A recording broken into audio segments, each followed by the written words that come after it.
growing up at the lake was just a wonderful experience. There was no influence toward some of the maybe temptations of a city that would distract a kid from the straight and narrow, and we were all pretty straight and narrow anyway in the 50s.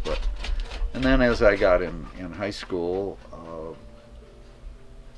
in fact, when I was in 8th grade, before I got to high school, the coach of the swimming team tapped my shoulder in gym class one day and said he wanted me to try out for the swim team, which I did, and he attracted or recruited, I guess I should say, a bunch of really good swimmers. I learned to swim in Rochester at the city pool by a fellow that was also a teacher and taught swimming in the summer, but he was real strict, and he taught you how to kick and how to paddle and did these things, and then he said swim across the pool, and you did or you didn't. I mean, it was kind of a go for it kind of thing, but that's where I learned to formally swim, and I just loved it. We'd go to the swimming pool every day on junior high days and stuff before I had summer jobs. And we'd ride our bikes. It was about a mile from our house, gather my buddies, and we'd go to the swimming pool and we'd spend a good part of the day there. There was a bakery, just a little bakery in a neighborhood, little building that baked sweet rolls and donuts and all that kind of stuff, kind of on the way. And we'd stop and we'd fold boxes, those square bakery boxes. They'd give us a pile of them, and we got a penny a piece for folding boxes. So we'd get enough boxes folded up so we could get treats after swimming. Get a Coke and of course we'd get a sweet roll at the bakery, and that's how we earned our money to go swimming and go. I think it cost like a dime to go swimming. Played out in the yard. What else? Let's see, what else? I rode my tricycle a lot. What else? I had a really nice tricycle. What else? I helped my mom a lot. What else? You went swimming.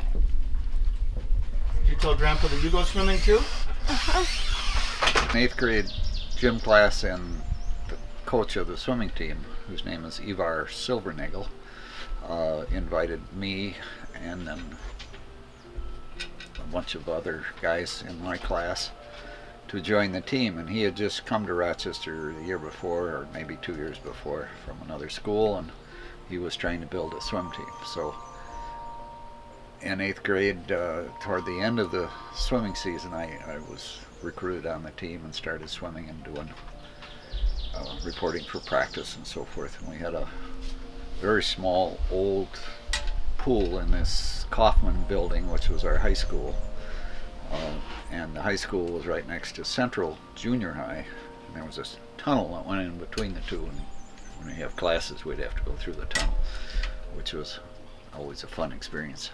Anyhow, I joined the team, and then the end of that season he had me swim in the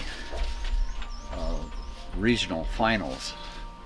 Now in our region there was only 2 other schools, Winona and Austin, that had swimming teams and swimming pools, so it wasn't a very big deal. But the regionals that year were at Austin, and so I got on the school bus and we went to Austin. And because I was a new kid on the team and just a little skinny guy at that time, I got a suit that was probably a size 38 or something.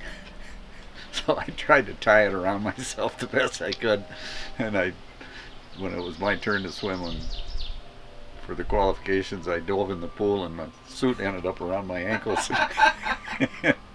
As a little 8th grade kid, that was one of my more embarrassing experiences in life. I'm trying to swim and pull my suit up. Well, and then of course I didn't qualify anyway, but that was my first memory of being on the swim team. And then each year after that, our 9th grade, when I was in 9th grade, the team got 2nd place in the state meet behind Hibbing, which was the big powerhouse in those days. And then on our 10th, 11th, and 12th grade years, we took over and we had a championship team. And then the team continued to be a champion team for a number of years after. I don't remember how many, but we just had some real good swimmers, and the coach was just a really good coach. He really could. We ended up with 5 All-American swimmers on our team, of which I was not one of. But we had a freestyler, a backstroker, a breaststroker, and a diver. And our diver, Dick Kimball, became internationally known as a swimming diver and coach, and he's still coaching. Oh, I've heard that name. He coaches the Olympic didn't know that. teams. Yeah. And the rest of the team, that's all Americans, and a bunch of them, we're still really close together. We just really bonded as a bunch of guys. And he worked us hard. I mean, we'd get in and we'd swim a mile in the pool, just warming up. And we'd swim, after school every night. We swam in the nude. We never had swimsuits. We weren't allowed to have swimsuits in the pool. They didn't want to contaminate the pool. The girls could wear swimsuits, of course, but the boys never did, not even in gym class.